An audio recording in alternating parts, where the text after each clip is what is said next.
যেমন শাহজাহান ইডির উপর হামলা করেছে, জেলে পড়ছে। মমতা ব্যানার্জিকেও একইভাবে আইনের আওতায় আনা উচিত। যদি প্রকৃতপক্ষে মন্দির নির্মাণ মমতা ব্যানার্জি করে থাকেন, তার গেটে লিখতে হবে হিন্দু ছাড়া কেউ ঢুকবেন না। এটা পারবেন তো লিখতে? পারবেন না, পারবেন না যখন মন্দির নয়। পরিষ্কার কথা। হালাল পেড়া গজা তো খাইনি হিন্দুরা, ফেলে দিয়েছে। হালাল গজা পেড়া খাইয়ে হিন্দু ভোট পাওয়া যাবে না। ভবানীপুরে হারাবো, আমি বলেছি, প্রতিদিন বলি ভবানীপুরে হারাবো।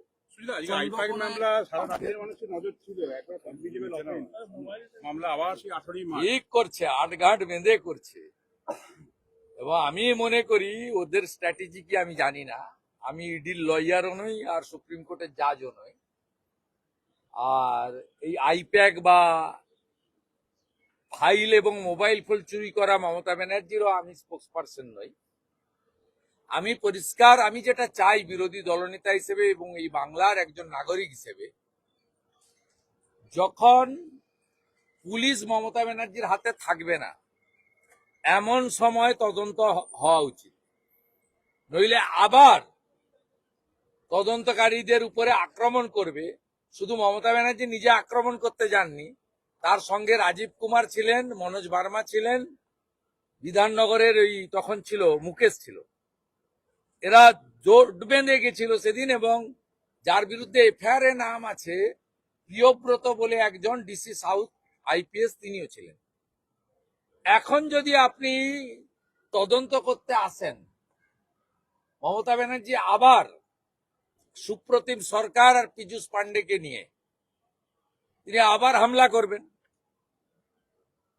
আবার পুলিশকে দিয়ে হামলা করবেন। অতএব টাইম উইল স্পিক। আমার মনে হয়েছে আইনি লড়াইতে আটঘাট বেঁধে ইডি এগোচ্ছে। উই আর হোপফুল, কারণ প্রকাশ্য দিবালোকে সব ক্যামেরার সামনে ফাইলগুলো হাতে নিয়ে বলেছিলেন আমি কাড়িয়ে নিয়ে এলাম। নিজেই চোর স্বীকার করেছে নিজে যে আমি চুরি করেছি। অতএব আজকে যদি আমার বাড়িতে 3 বার সিআইডি পাঠিয়েছে, আমি বাড়িতে থাকি না, আমার বাবা মা ওকে চা বিস্কুট খাইয়েছে, ফিতা নিয়ে গেছিল মাপতেও দিয়েছে, তা আমি যদি সিআইডির অফিসারকে চাঁটি মারতাম তাহলে আমি কি বাইরে থাকতাম? এ দেশের আইন সবার জন্য সমান, এক যাত্রায় পৃথক ফল হতে পারে না।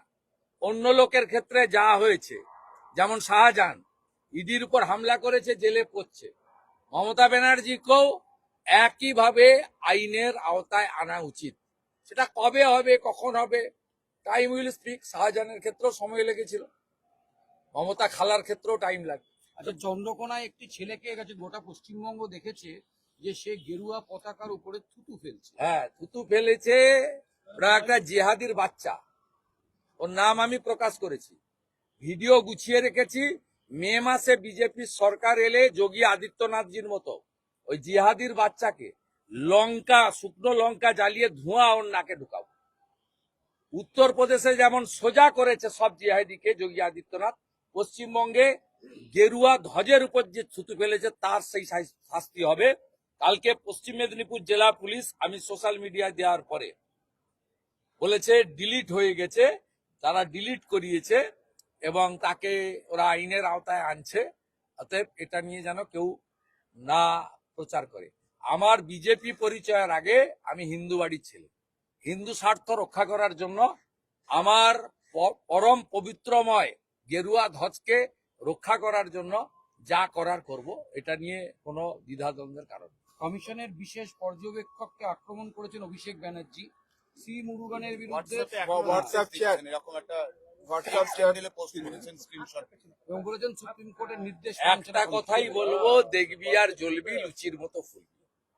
ব্রেকফাস্টে গেছে 58 লাখ, এখন লাঞ্চে প্রায় 11 লাখ চলে গেছে। আর ফাইনাল ভোটার লিস্ট যখন হবে তখন সূর্য ডুববে, বিকালের চার সঙ্গে বিস্কিট বা সিঙ্গাড়া থাকবে, তারপরে তৃণমূল বলবে আর ভোটে লড়বো না। তৃণমূল তো বলছে আপনাদের ভোটারও বাদ যাবে, আপনাদের ফেভারিট। আমাদের ভোটার নিয়ে ভাবতে হবে না, আমাদের ভোটার নিয়ে ভাবতে হবে না। ওদের তাহলে অসুবিধা কি? আমাদের ভোটার যদি বাদ যায় ওদের তো খুশি থাকা উচিত। খুশি থাকা উচিত। এত টুইট মুইট, সুপ্রিম কোর্ট, কালো চাদর, অমুক তমুক, ভূত সাজা, এত দরকার নেই। প্রত্যেকদিন চিৎকার চেঁচামেচি করছেন নবান্নতে বসে, এত কিছু করার দরকার নেই। পায়ে কাঁটা ফুটলে যেমন লাফায়, ঠিক সেইভাবে লাফাচ্ছেন কেন? চিন্তা করতে হবে না। কমিশন সাসপেন্ড একটাও বাংলাদেশি মুসলমান রোহিঙ্গার নাম ভোটার তালিকায় থাকবে না। এরাই তৃণমূলের ভোট ব্যাংক। কমিশন সাসপেন্ড করছেন, মুখ্যমন্ত্রী বলছেন তারা পুরস্কৃত করবেন। মুখ্যমন্ত্রী ভাবছেন যে আমি ফিরে আসবো, ফিরে এসে পুরস্কৃত করব। বিহারে 432 জন বিএলও এবং এইআরও জেলে আছেন, বেল পায়নি। এই সেকশনটা পড়ে নেবেন, এই সেকশনে বেল হয় না। যাদের এফআইআর করেছে তাদেরকে অ্যান্টিসিপেটরি বেল চাইতে হবে।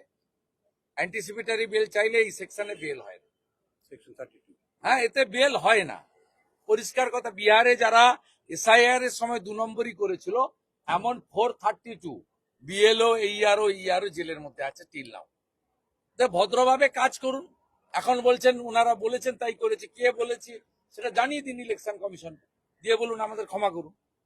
বলতে তো হবে। ডিএম যদি অরবিন্দ মিনা বলে থাকে তার নাম বলতে হবে, ক্যানিং এর বিডিওকে, এইআরওকে। আর অরবিন্দ মিনাকে বলতে হবে আমাকে নন্দিনী চক্রবর্তী বলেছে, নন্দিনী চক্রবর্তীকে বলতে হবে আমাকে মমতা ব্যানার্জি বলেছে। বলতেই তো হবে, যতক্ষণ না বলছে ছাড়ার কোনো জায়গা নেই। হুমায়ুন কবির